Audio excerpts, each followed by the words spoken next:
Assalamualaikum warahmatullahi wabarakatuh. Selamat datang kembali di channel YouTube saya bersama saya Samsul Bahri.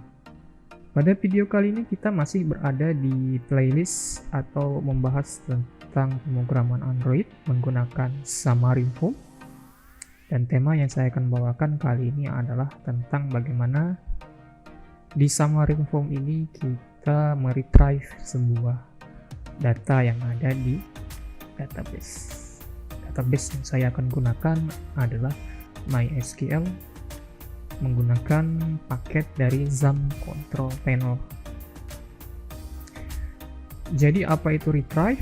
Jadi retrieve itu adalah, kalau dalam bahasanya database, itu menerima sebuah data atau menampilkan sebuah data. Mungkin itu dulu intro dari video ini. Dan kita akan masuk ke bagian temanya. Selamat menyaksikan.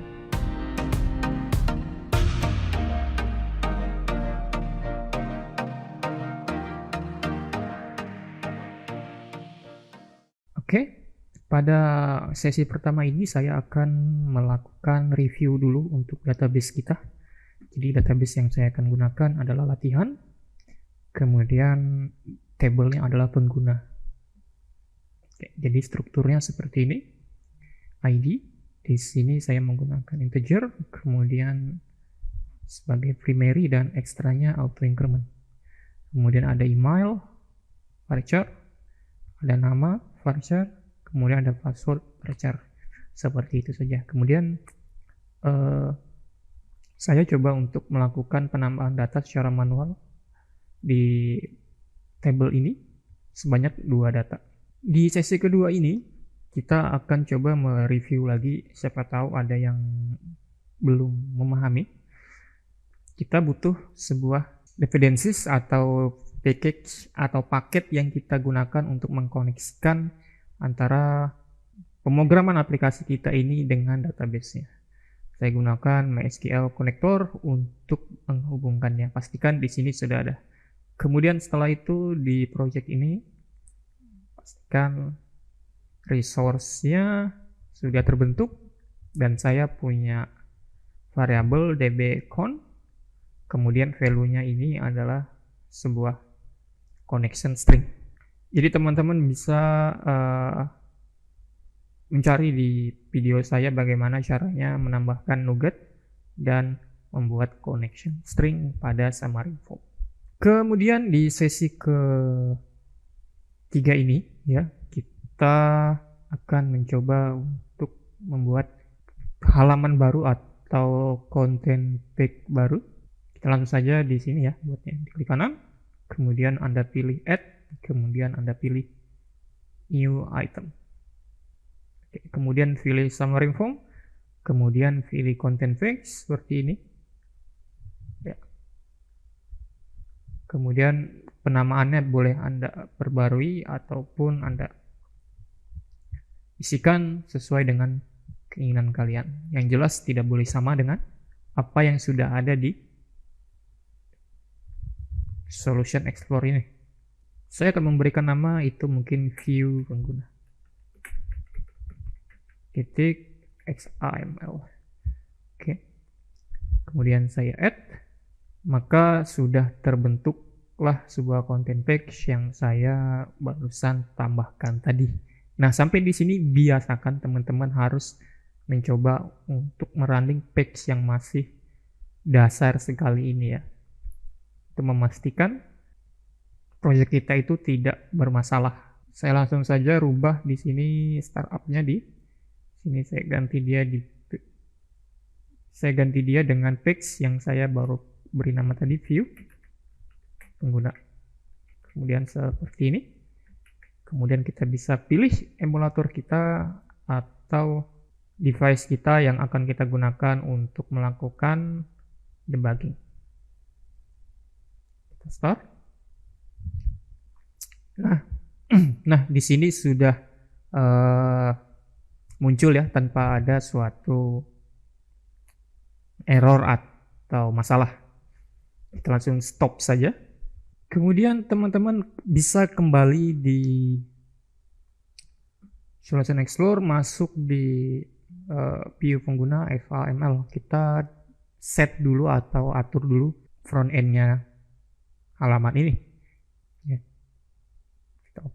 Kita open dan kita akan masuk halaman seperti ini. Kita del untuk labelnya dan kita akan fokus di sini dulu. Nah, untuk menampilkan data yang ada di sebuah halaman handphone itu tidak bisa sama seperti menampilkan data di layar monitor, karena biasanya kalau layar monitor secara general atau secara umum menampilkan data dalam bentuk table dan itu dia posisinya ke kanan ya.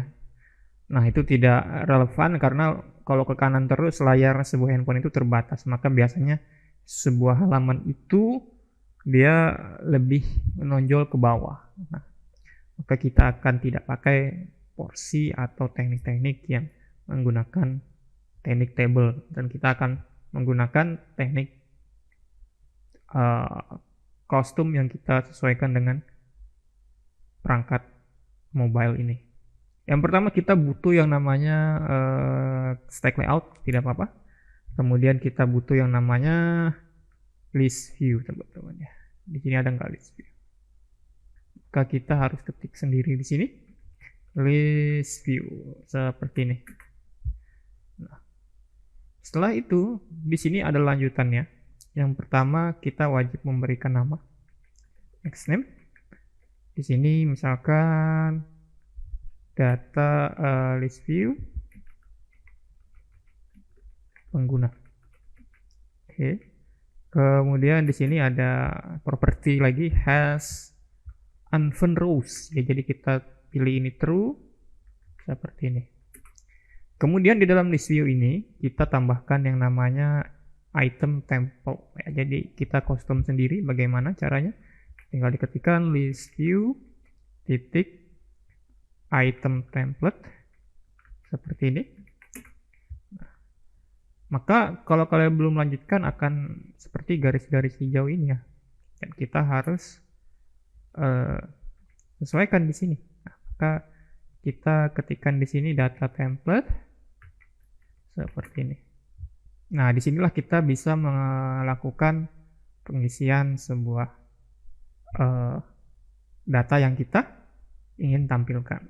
Kemudian kalau kita merujuk ke sebuah table, kita harus memunculkan 1, 2, dan 3 sebuah data ya. Oke. Tapi karena ini password, saya tidak akan memunculkan, saya minimal memunculkan email dan nama. Tapi kalau teman-teman mau memunculkan password, silahkan. Saya hanya memunculkan 2 field tadi dengan asumsi saya akan menggunakan label sebagai tempat untuk atau tools untuk menampilkannya. Jadi saya butuh label ya. Saya bikin label seperti ini. Jadi labelnya tidak perlu diberikan sebuah penamaan ya. Kalau memang nanti tidak perlu dipakai. Oke. Saya di sini langsung saja mungkin emailnya di sini teksnya. Nah, karena teksnya itu dari database, teman-teman harus tahu nama istilahnya, yaitu binding ya. Oke, saya pakai kurung kerawal, saya ketikkan di sini binding. Kemudian saya ketikkan di sini variabel yang nanti saya akan gunakan di backend. Saya misalkan di sini email. Oke. Seperti ini. Kemudian setelahnya kita copy lagi.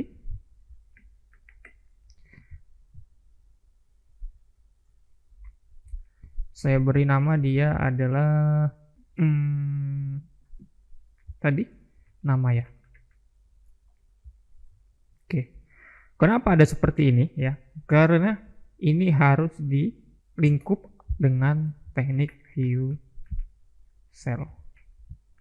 Harus ya. Jadi kalau teman-teman nggak pakai view cell nanti dia akan seperti ini.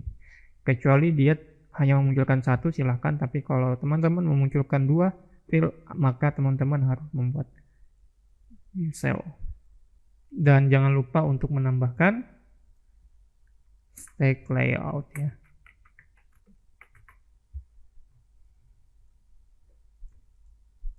Oke, seperti ini.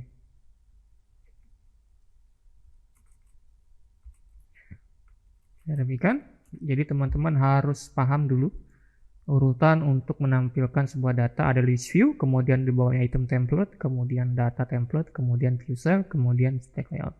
Jadi nanti kostumnya di sini. Nah, saya mencoba untuk sesederhana mungkin menampilkannya biar nanti teman-teman dapat memahaminya secara basic dulu. Dan ini cukup. Setelah ini kita akan masuk di backend-nya. Sekarang di backend, nah di backend ini kita tinggal double klik yang .cs-nya. Nah, jangan lupa untuk memasukkan using MySQL connector karena kita berhubungan dengan koneksi database. Kemudian untuk menampilkan sebuah data, ya kita harus, kalau di C++ itu kita harus menggunakan yang namanya kelas ya. Dan kelas ini fungsinya adalah untuk memberikan sebuah variabel yang bisa dipanggil yang terkait dengan backend dan frontend. Nah, kita ketikkan public class, misalkan list pengguna. Kita beri nama seperti ini dan enter dan kurung kawal. Jadi sudah kita punya satu kelas list pengguna. Di dalam sebuah kelas itu kita punya variabel yang sifatnya public juga. Public string, kemudian nama variabelnya, misalkan saya kasih nama di sini email, dalam kurung get dan set, seperti ini. Nah, jadi saya sudah punya satu email. Selanjutnya saya buat lagi satu public string nama get set, seperti ini. Kita sudah punya, dan kemudian langkah selanjutnya kita harus mendeklarasikan kelas ini di bagian atas sebuah variabel di sini ya. Nah, penulisannya seperti ini, harap hati-hati. Jadi public ilist, nah di sini, kemudian dalam kurung.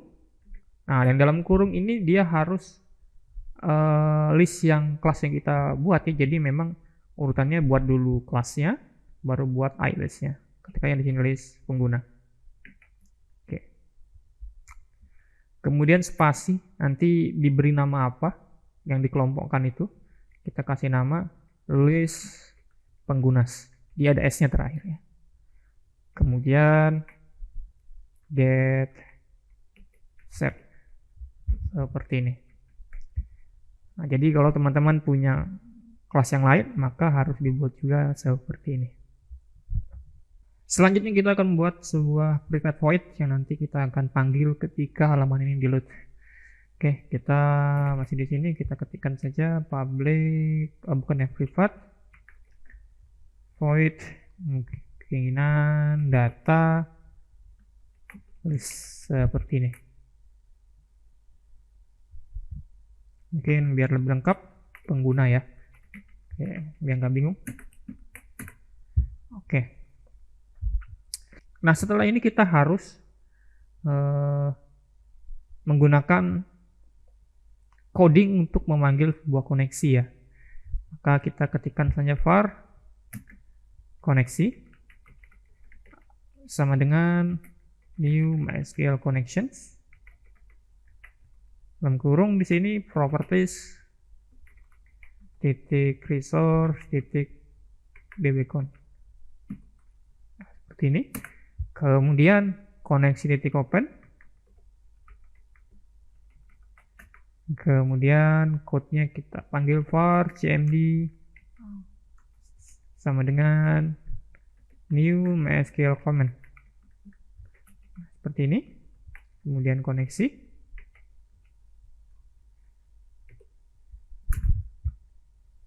ini opennya jangan lupa titik koma ya, nanti salah.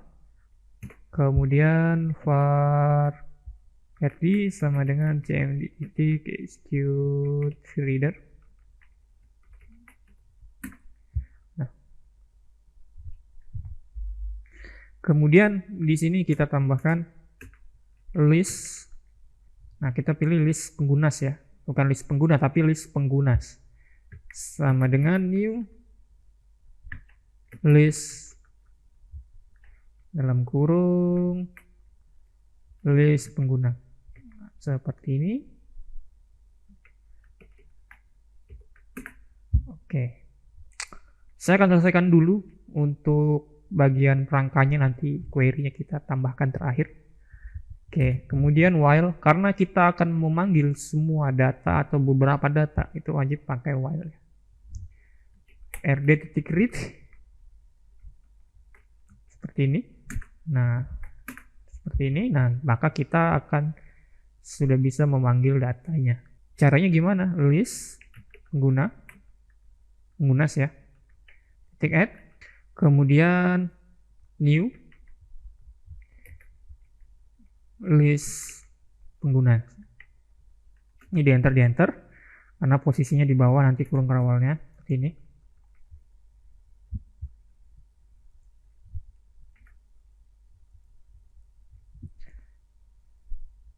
Dan jangan lupa ini seperti ini biar tidak salah ya. Nah, ini kan salah nih, kita harus perbaiki dulu.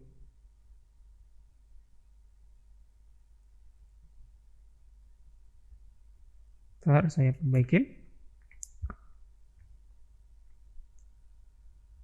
Oh ya, nggak apa-apa, dia memang salah, masih error karena nggak ada isinya. Dan ini harus ada isinya teman-teman ya. Add-nya di sini seperti ini. Dan di sini seperti ini.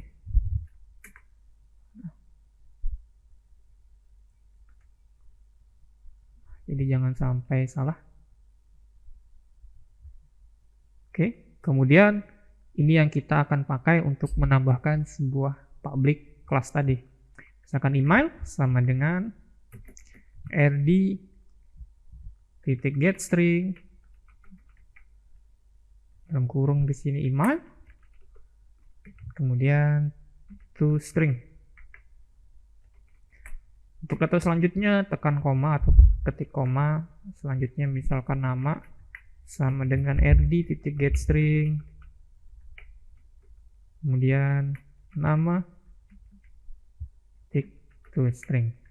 Ketika dia data terakhir tidak perlu dikasih koma, seperti itu. Setelah while-nya selesai, maka kita tambahkan di sini rd titik close, jangan sampai lupa.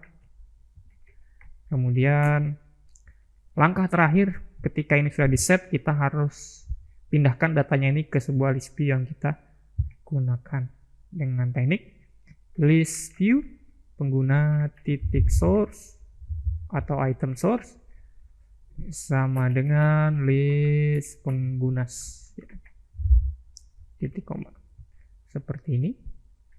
Dan ini sudah cukup code-nya, tinggal kita tambahkan query-nya, select bintang from pengguna, seperti ini ya.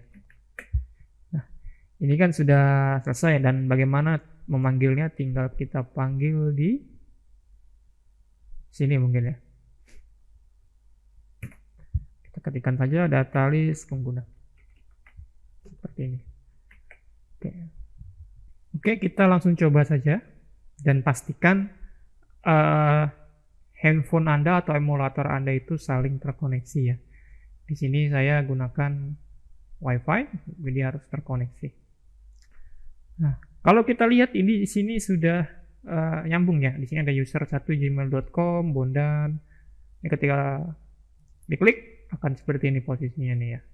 Nah, kan tampilnya seperti ini karena memang seperti ini teknik kalau kita mau menampilkan data sebuah di handphone ya, biar lebih enak dilihat, bukan vertikal, bukan horizontal ke kanan. Nah, ini kan tinggal kita bagaimana membuat dia itu lebih rapi ya. Jadi tinggal mungkin ya dibenerin ya, mungkin seperti ini. Ya, kira-kira seperti ini, dan teman-teman bisa atur itu sesuai dengan kreativitas masing-masing ya. Tentunya itu di front end-nya.